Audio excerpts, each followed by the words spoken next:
a performance you'll never forget. With their smash hit, Side to Side, here are Ariana Grande. Ariana Grande has abandoned her music career, or so it seems.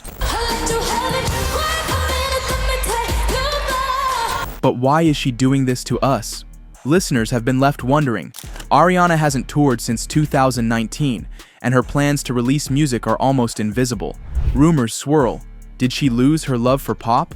Or was something bigger happening behind the scenes? But to understand that, we have to dig deeper, back to where it all started.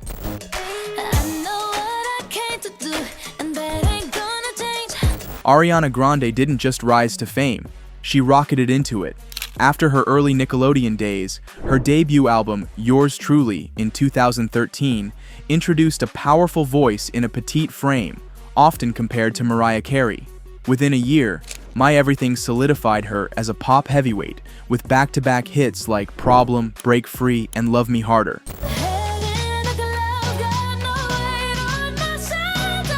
By the time Sweetener and Thank You next dropped in 2018 to 19, she wasn't just dominating charts, she was reshaping pop culture itself. But behind the scenes, Ariana was paying a steep price. From the age of 16, she was dissected under a microscope. Her every appearance sparked headlines. Too skinny? Too sexualized? Too emotional? Even her high ponytail became a subject of ridicule. I want it, I got it, yeah. I want it, I got it, I want it, I got it, I want it, I got it. She once admitted that she stopped looking at comments altogether, just to protect her mental health. As the accolades piled up, so did expectations. There was no room for breaks, for boundaries, or for being human. And yet, she never stopped delivering, until suddenly, she did. 2017 changed everything. The Manchester Arena bombing during her concert left 22 dead and hundreds injured. Ariana's grief was personal, intense, and public. She struggled with survivor's guilt, eventually being diagnosed with PTSD. While she returned to the stage, she admitted to breaking down during rehearsals and even mid-performances. It's a bomb. Panic and pandemonium follow as Ariana's young fans and their parents climb over seats and barriers, desperate to get out. Then came another blow, Mac Miller's tragic death in 2018. Though they were no longer together, the loss of someone she once called her best friend cut deep. She spiraled, turning to therapy and medication just to keep functioning. Fast forward to 2025, fans noticed her changing appearance, much slimmer, less makeup, and softer fashion. Some praised it, others speculated. Ariana responded on TikTok, explaining that the body people previously celebrated was the result of depression, anxiety meds, and poor nutrition. Her current self, she said, was actually healthier, physically and mentally. This was more than a glow-up, it was survival, a decision to reclaim her narrative and body on her terms. For Ariana, love and heartbreak have always played out like a public spectacle. Over the years, she's been linked to a string of high-profile names, Big Sean, Pete Davidson, Mac Miller, and each relationship fed the media machine. But things seemed different when she married Dalton Gomez in 2021. It was private, quiet, and away from the cameras. They quarantined together, built a life, and for a while, it looked like Ariana had finally found stability. But in 2023, the news broke. They had quietly separated. No messy statements, no drama, just distance that couldn't be repaired. Then came the wicked headlines. Ariana was now dating Ethan Slater, her married co-star. Social media erupted. Slater's wife publicly expressed shock, while fans accused Ariana of being a homewrecker. Suddenly, she wasn't just a pop star or actress. She was a tabloid villain. What the public didn't see was the toll it took on her. Ariana had just wrapped emotionally intense scenes for Wicked, was juggling press obligations and dealing with online hate all at once. Sources close to her revealed she leaned heavily on therapy, cut off toxic online chatter, and even considered postponing projects.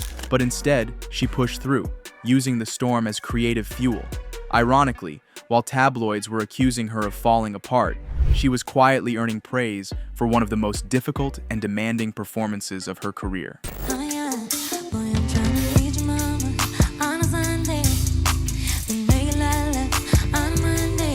As the media frenzy around her personal life intensified, Ariana found refuge in acting.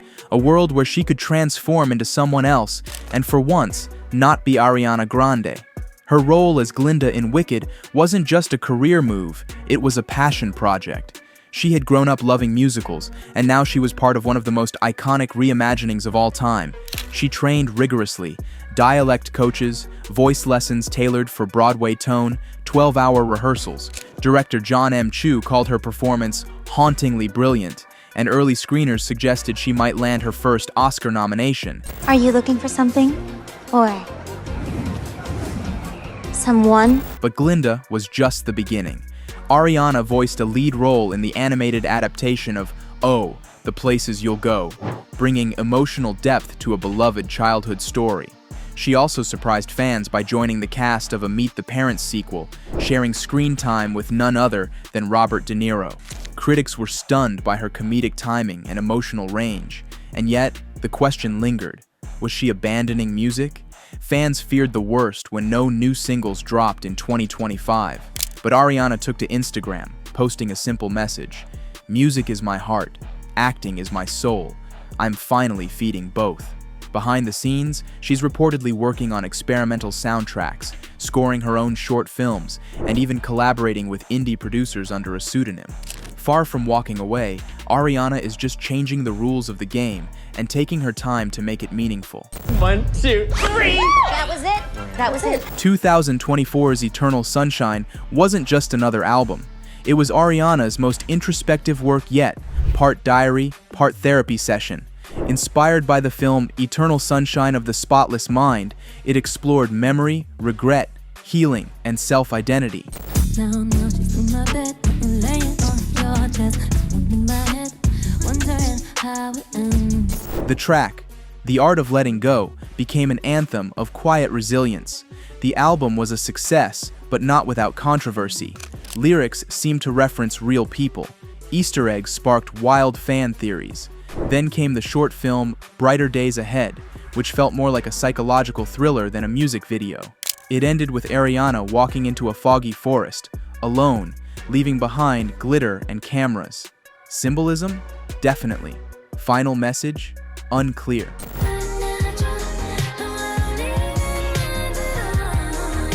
Today, Ariana is working behind the scenes, writing, producing, even mentoring younger artists. She's swapped tour buses for sound stages and PR junkets for scripts. She's rebuilding, redefining, and reclaiming without the need to explain every move. This isn't Ariana's farewell, it's a rebirth. She's faced trauma, plateaus, scandals, and weight scrutiny, yet she's chosen to retreat publicly, not vanish. She's resetting the narrative. One career chapter closing, many more ahead. Is it the end of her music career, or the beginning of something bigger? Let me know what you think, and don't forget to comment.